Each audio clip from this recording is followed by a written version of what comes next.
एक गांव में दो भाई रहते थे। बड़ा भाई गंगाराम बहुत अमीर था। उसके घर में किसी भी चीज की कमी नहीं थी।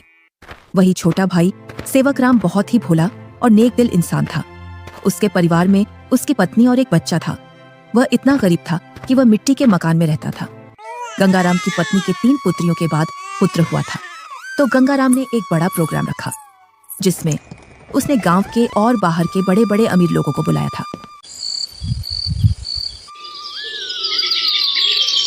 सुबह से ही गंगाराम के घर के चारों ओर चहल पहल थी। कहीं पकवान बन रहे थे तो कहीं बच्चे खेल रहे थे और कहीं मेहमान आ रहे थे। गंगाराम के घर के चारों ओर खुशी का माहौल था। धीरे धीरे चारों ओर के मेहमान आ गए, पर आपके छोटे भैया सेवक कहीं दिखाई नहीं दे रहे हैं। अभी तक आए नहीं। आपने गांव में सबको बुलावा दिया है ना? अरे हाँ, बुलाया है उसको। आता ही होगा अपने बच्चों के साथ। तू यहीं रुक और मेहमानों को देख, मैं अभी आता हूँ व्यवस्था देखकर।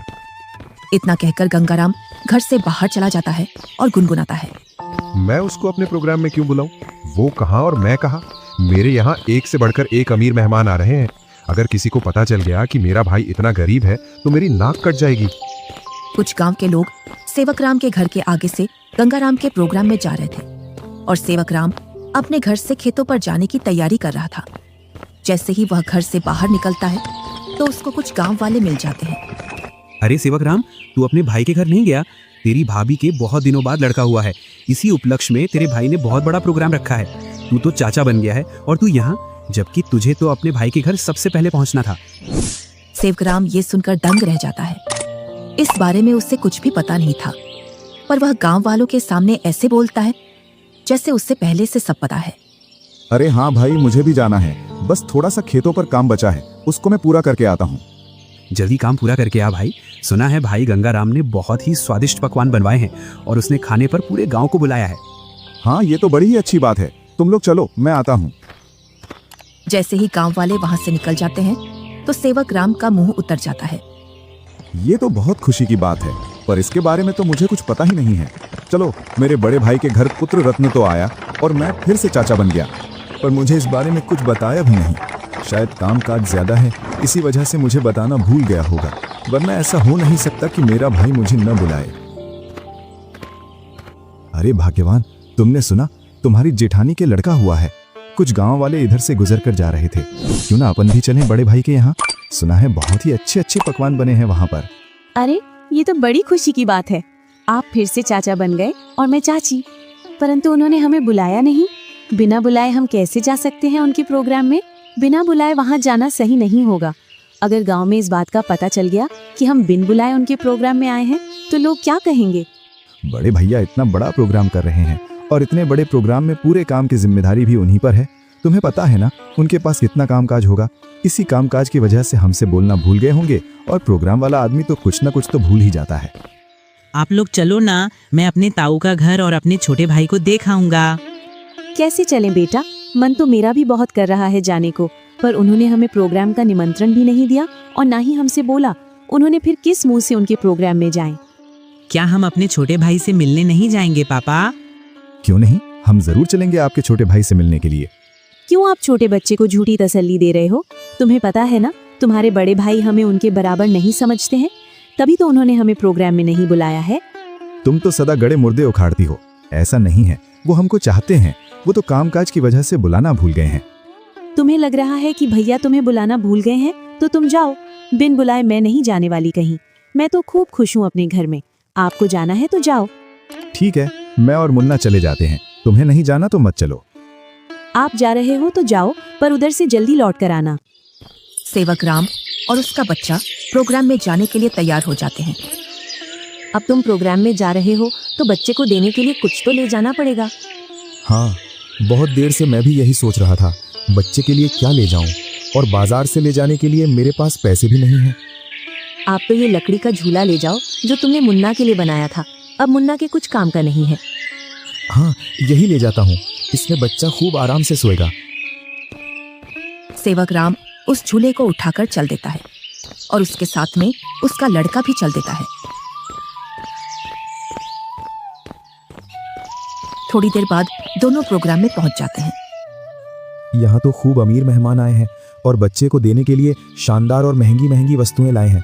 मेरा झूला तो इनके आगे कुछ भी नहीं है।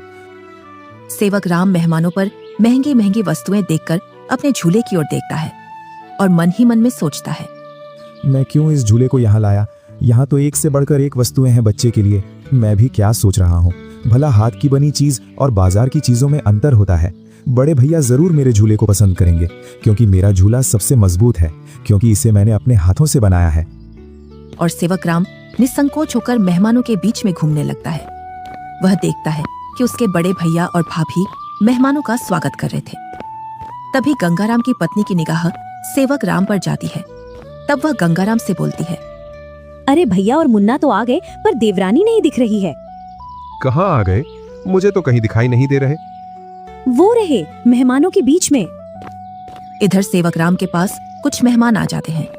उसकी वेशभूषा देखकर मेहमान सेवक राम से पूछते हैं, अरे तुम कौन हो और ये कैसी वेशभूषा पहनकर आए हो और ये लकड़ी का झूला लेकर आए हो इस जमाने में? चलो तुम अपना परिचय दो, तुम कौन हो और यहाँ क्या कर रहे हो? इतना सुनकर सेवक राम संकोच में पड़ जाता है और मन ही मन सोचता है, अगर मैं इन्हें ये बताऊं कि मैं गंगाराम का छोटा भाई हूं तो ये लोग क्या सोचेंगे? एक भाई इतना अमीर और एक भाई इतना गरीब कि वो प्रोग्राम में एक जोड़ी कपड़ा भी सही से पहनकर नहीं आ सकता है। इससे अच्छा तो मैं झूठ बोल दूं। मैं गंगाराम जी का मजदूर। अरे तुम इतना क्यों घबरा रहे हो? डरो मत, बेझिझक होकर बोलो। गंगाराम जी का मैं मजदूर मैं छोटा भाई हूँ। वह बहुत कोशिश करता है झूठ बोलने की, लेकिन उसके मुंह से सच निकल जाता है। क्या बोल रहे हो? तुम्हें पता है ना तुम गंगाराम जी को अपना भाई बता रहे हो? तुम्हें पता है ना वो कहाँ और तुम कहाँ? अपने आप को देखो और उनका प्रोग्राम देखो। इतने में ही गंगाराम वहां आ जाता है और बोलता है, क्या बोल रहा है ये? ये तुम्हें अपना भाई बता रहा है कि तुम इसके भाई हो। मेरा भाई होता तो वो इस हालात में रहता। ये तो मेरा हारी है, हारी। इसको मैंने एक दिन प्यार से भाई क्या बोल दिया, मुझे अपना भाई बताने लगा। इतना सुनकर सेवक राम अपना सिर झुका लेता है।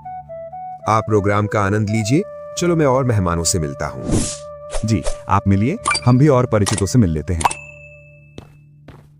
चलो तुम यहाँ से बाहर चलो, मुझे तुमसे कुछ बात करनी है। दोनों भाई एकांत में चले जाते हैं।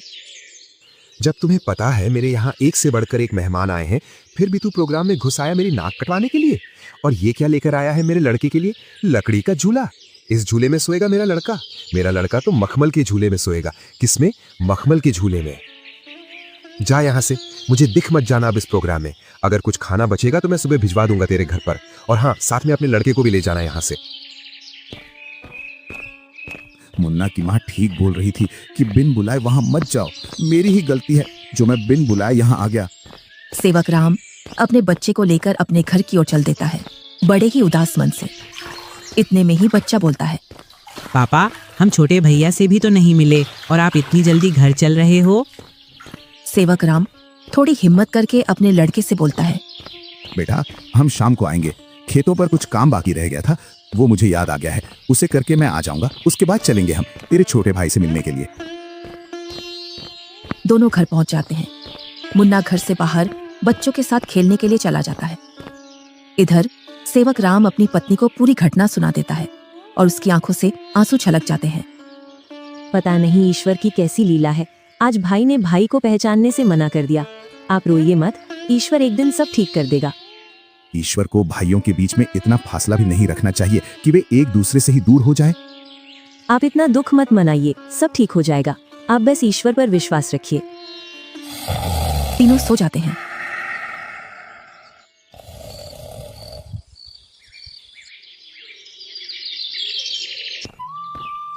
दूसरा दिन गंगाराम के दरवाजे को कोई बजाता है। पता नहीं अब कौन आ गया। कल का इतना थका हारा हूं, फिर भी लोगों को समझ में नहीं आता है और आकर दरवाजा खटखटाने लग जाते हैं। गंगाराम जैसे ही दरवाजा खोलता है तो वह देखता है कि सामने एक साधु खड़ा है। क्या है महाराज, क्यों दरवाजे को बजा रहे हो? कुछ नहीं बेटा, बड़े जोरों की भूख लगी है। बस थोड़ा सा खाना मिल जाता तो मेरी भूख मिट जाती। क्या खाना? यहाँ खाना मुफ्त में नहीं मिलता है और ऐसी दोपहर में तुम्हें कहां से खाना ला कर दूं? बेटा घर में कुछ तो होगा, उसमें से ही कुछ खाने को दे दो जिससे मेरी भूख शांत हो जाए। इतना बड़ा गांव है, तुम्हें मेरा ही घर मिला खाना मांगने के लिए? यहाँ कुछ नहीं है, चले जाओ यहाँ से। इतना कहकर गुस्से में गंगाराम दरवाजा बंद कर लेता है। ईश्वर तुम्हें सदा खुश रखे बेटा। इतना बोलकर साधु वहां से चला जाता है। इधर गंगाराम की पत्नी गंगाराम से पूछती है, कौन आया था दरवाजे पर जो तुम इतने जोर से उस पर चिल्ला रहे थे? कोई नहीं, एक ढोंगी बाबा आया था दरवाजे पर, बोल रहा था खाना खिला दो, तो मैंने उससे मना कर दिया, यहाँ नहीं है खाना। तुम भी पता नहीं अब किस नशे में रहने लगे हो। कल का इतना सारा खाना बचा था वो वैसे ही फेंकेगा, उसमें से कुछ खाना खिला देते। मैंने ये खाना गरीबों और ढोंगियों के लिए नहीं बनवाया है, ये खाना सिर्फ हम जैसे बड़े लोग ही खा सकते हैं। गंगाराम की पत्नी गुनगुनाते हुए वहां से अपने कमरे में चली जाती है। इनको तो पता नहीं अब किस बात का नशा आने लगा है, सीधे मुंह अब किसी से बात ही नहीं करते हैं। इधर साधु सेवक राम के घर के सामने पहुंच जाता है और बाहर से आवाज लगाता है, अरे घर में कोई है? अरे घर में कोई है? आवाज सुनकर सेवक राम घर में से बाहर निकल आता है। साधु को देखकर बोलता है, जी साधु महाराज, बताइए मैं आपकी क्या सेवा करूं? कुछ नहीं बेटा, बहुत तेज भूख लगी है, कुछ खाने को मिल जाए तो आत्मा तृप्त हो जाएगी मेरी। क्यों नहीं साधु महाराज, आइए आइए, जो कुछ हमारे घर में खाने के लिए मिलेगा हम आपको खिलवा देंगे। दोनों घर के अंदर चले जाते हैं। सेवक राम और साधु जमीन पर बैठ जाते हैं और सेवक राम अपनी पत्नी से बोलता है, अरे भाग्यवान, घर में कुछ हो तो खाने का साधु महाराज को ले आओ। सुबह की कुछ दाल रोटी रखी है और अभी खाना बनाने के लिए घर में कुछ भी नहीं है। अरे बेटी, तुम तो शर्माओ मत, जो घर में खाने का हो वही ले आओ, मैं तो खा लूंगा। सेवक राम की पत्नी जो घर में खाना था उसी खाने को गर्म कर लाती है। लीजिए साधु महाराज, गरीब के घर का खाना, हमारे पास तो खाने में यही है। अरे बेटी, तुम अपना मन इतना उदास मत करो, मैं तो ईश्वर की कृपा से जो मिलता है वही खा लेता हूँ। और तुम दोनों इतना उदास क्यों हो? कोई समस्या है आपके यहाँ? साधु महाराज, खेतों में इतना काम कर रहा हूँ, उतनी ही गरीबी आ रही है। गरीबी कम होने का नाम ही नहीं ले रही है। अब तो स्थिति ऐसी हो गई है, 2 वक्त का खाना भी बड़ी मुश्किल से मिलता है। पता नहीं ईश्वर हमारी कौन सी परीक्षा ले रहा है। ये कोई बीमारी तो है नहीं जिसका मैं आपको सही उपचार बता दूं बेटा। बस ईश्वर पर विश्वास रखो, सब सही हो जाएगा। फिर भी मुझे लगता है तुम मुझे तुम्हारी समस्या सही से बता नहीं रहे हो। इतना सुनकर सेवक राम और सेवक राम की पत्नी साधु महाराज को पूरी बात बता देते हैं कि किस प्रकार गंगाराम ने उनके साथ भेदभाव किया। साधु खाना खा लेता है। पता नहीं आपको हमारे हाथ का खाना कैसा लगा, सही लगा या नहीं? बेटी, तुम अपना मन उदास मत करो, तुम तो अन्नपूर्णा हो और तुम्हारे हाथ का खाना बहुत ही स्वादिष्ट है। इतना सुनकर सेवक राम की पत्नी खुश हो जाती है। तुमने बेटा आज मेरी आत्मा तृप्त कर दी है। अगर तुम आज मुझे भोजन नहीं देते तो पता नहीं आज भूख की वजह से मेरा क्या होता। साधु अपने थैले में हाथ डालता है और उसमें से एक पोटली निकालता है। इसमें क्या है साधु महाराज? ये पोटली बेटा बीजों का भंडार है। तुम जिस भी फसल का बीज चाहोगे वो बीज इस पोटली में से निकलेगा, जिससे तुम्हारी फसल साधारण फसल से 10 गुना ज्यादा निकलेगी। ये तो महाराज आपकी असीम कृपा है। ये मेरी नहीं, ईश्वर की कृपा है बेटा। बस एक बात का ध्यान रखना, इस पोटली के बारे में कभी किसी को मत बताना और इसमें से जो बीज निकले उन्हें बेचना नहीं। अगर तुमने ऐसा किया तो ये पोटली आपके किसी काम की नहीं रहेगी। जी साधु महाराज, मैं कभी ऐसा नहीं करूंगा। और साधु महाराज वहां से चले जाते हैं। साधु महाराज के पैर जैसे ही घर में पड़े तब से घर में शांति का अनुभव हो रहा है। हाँ भाग्यवान, अब ईश्वर की कृपा से सब ठीक हो जाएगा।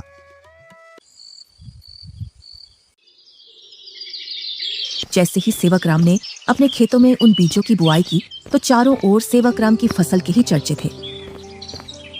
इधर गंगाराम अपने धन के घमंड में जी रहा था, जिससे वह किसी से भी सीधे मुंह बात नहीं करता था।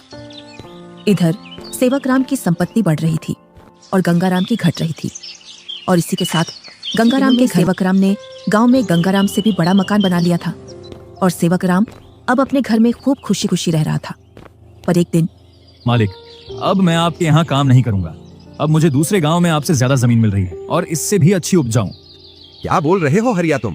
तुम्हें पता है मेरे पास कितनी जिम्मेदारियां हैं? तुम चले जाओगे तो मैं अकेला कैसे खेती और घर संभालूंगा? और ऊपर से मैं अकेला आदमी। मुझे जहाँ मुनाफा मिलेगा मैं वहीं काम करूंगा मालिक। अगर मुझे इतनी ही मेहनत में मुझे वहाँ ज्यादा फसल मिलेगी तो मैं वहीं जाऊंगा।